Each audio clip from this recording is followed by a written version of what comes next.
Hi, my name is Luca-Maxim from Ulm University in Germany, and on behalf of my co-authors, I'm excited to present our paper on developing and exploring a multimodal interface to assist people with visual impairments to exit highly automated vehicles. Highly automated vehicles, or HAVs, have the potential to revolutionize mobility for people who are blind or visually impaired. They offer a new level of independence, allowing BVIPs to travel without relying on human drivers. But this new freedom also comes with challenges. Without sight, understanding the surrounding traffic and knowing when and where to exit safely can be difficult.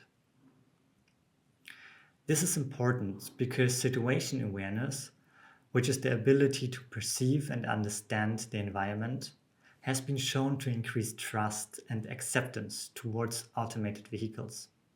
And for BVIPs, this is also true. Research confirms that better awareness of the surroundings helps them to feel safer when using automated mobility. For many BVIPs, getting dropped off at a convenient location is currently something they rely on drivers for. A taxi driver, for example, might guide them to a safe spot or provide verbal cues about their surroundings. But with the introduction of highly automated vehicles, there's no human driver to assist. This means BVIPs must independently navigate their surroundings when exiting. Some initial prototypes have attempted to support BVIPs in exiting highly automated vehicles, such as Atlas by Brinkley et al. This system uses computer vision to verbally describe the environment upon arrival. However, existing solutions often rely on single modality interfaces, such as auditory feedback alone. While they are useful, research suggests that multimodal approaches provide more redundancy and reliability. Our research is divided into 3 phases. In our first phase, we conducted a workshop with 16 BVIPs to explore their information needs when exiting a highly automated vehicle. Additionally, we presented 3 initial low-fidelity prototypes. In the second phase, we developed PathFinder, a multimodal interface based on the insights from the workshop. Lastly, we evaluated PathFinder against an auditory baseline in both urban and rural exiting situations. Before designing our final system, we wanted to explore different interaction strategies that could help BVIPs safely exit an HAV. To do this, we developed 3 initial low-fidelity prototypes, which we then tested in the workshop with the users. Each prototype focused on a different way of providing information. The smartphone prototype allowed users to scan their surroundings using their phone's camera. When they pointed at an object, they received auditory feedback telling them what was there. This approach required the user to actively scan the area. The window touch prototype simulated the car window as a touch-sensitive surface. Users could tap different areas to hear verbal descriptions of the obstacles. This made it possible to explore the environment in a more spatially structured way. The tactile bars prototype took a different approach by providing purely tactile feedback. Movable bars represented obstacles in the environment, giving users a physical way to understand their surroundings.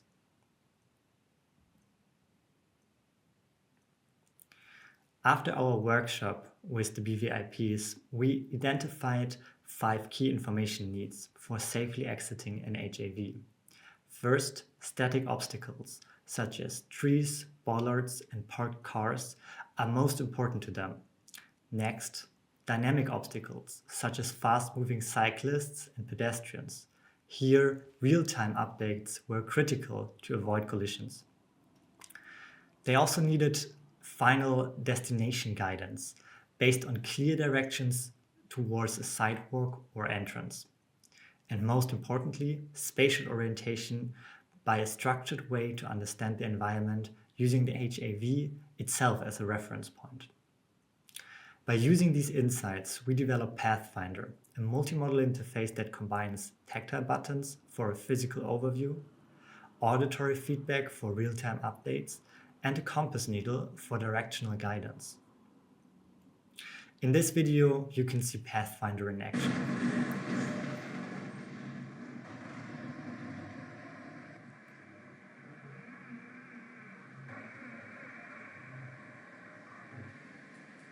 We have reached the end of the journey. The destination, Cafe Good Times, can be reached via the pavement next to the road. The entrance to the cafe is 70 meters away on the right-hand side.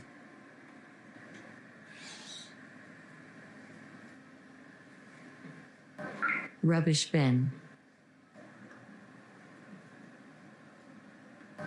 Tree on the pavement 3 meters away. No danger from low-hanging branches.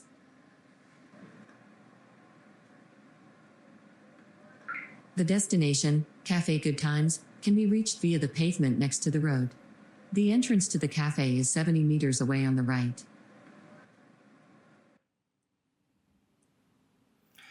To evaluate PathFinder, we conducted a user study comparing it to an auditory-only baseline in a realistic LED setup. This setup included 3 large monitors displaying a virtual street scene, simulating the view outside of the vehicle. We reused the car window prototype from the earlier workshop and mounted PathFinder to the car door, just like it would be in a real HAV. To test PathFinder in different conditions, we created 2 exit scenarios. The rule scenario was designed as a calm countryside setting with fewer cyclists and pedestrians. The urban scenario, on the other hand, simulated a busy city environment. The vehicle was parked near a bus stop, surrounded by many pedestrians and cyclists, making the situation more complex. Now let's look at the results. First, we found that PathFinder significantly reduced mental demand compared to the auditory-only feedback, the auditory-only baseline. Second, we found a significant interaction effect on perceived safety.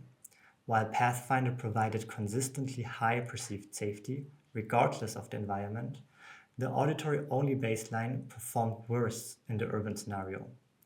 In complex situations, with many cyclists and pedestrians, relying on auditory feedback alone seems to make participants feel less secure. So what can we take away from these findings? First, multimodality matters. A system that combines tactile, auditory, and visual cues can better accommodate different sensory needs and levels of visual impairment, making it more inclusive and reliable. Second, critical information should be delivered passively.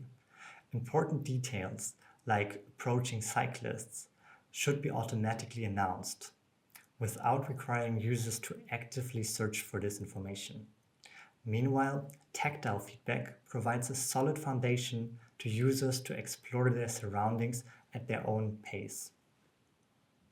Finally, structured and redundant information output is key. Information should be spatially organized to aid mental mapping, and users should be able to verify completeness, for example by physically exploring or tactile buttons to ensure they haven't missed anything.